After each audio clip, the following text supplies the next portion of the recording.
So you only have 900 bytes for a clustered index.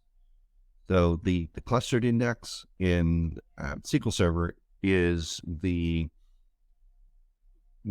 key column, the one or more columns that are actually ordering what we call the lower leaf levels of the table. It's the ordered table. You only get 900 bytes. So if you're doing something like using large strings and you're using several columns of large strings as your clustered index, you might be bumping up against this limit.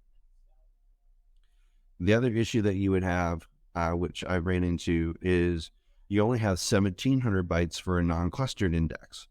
So let's say you have a table with 10 or 15 columns in it that are sized for varchar or invarchar 256 or 512, because somebody thought, well, we don't really know what kind of data is going to go in here, how big it's going to be, how long it's going to be.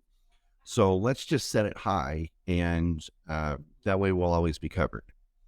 If people start, typing out and running queries, sometimes custom queries against those columns, and without any kind of clustered, without any kind of non-clustered index, that could be really slow. So a person like me or a data engineer or someone just responsible at your business for performance looks at the situation, they look at the query, and they think, what if we created an index that included most of these columns that people are querying on? And so they tried that. They crafted an index and they stuffed, 5 or 6 columns into this index definition, and they run it, and they get a warning. SQL Server let them make the index, but also what happened is that they got a error message or a warning message saying, hey, this index is over 1,700 bytes.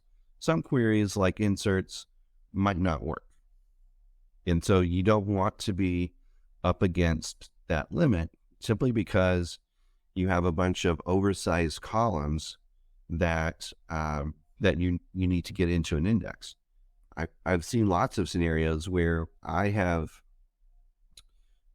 looked at columns that were sized very large, and I would do a max length. I would get the length and the max for that particular column, and it would turn out that the maximum length in an invarchar 512 was 20 characters.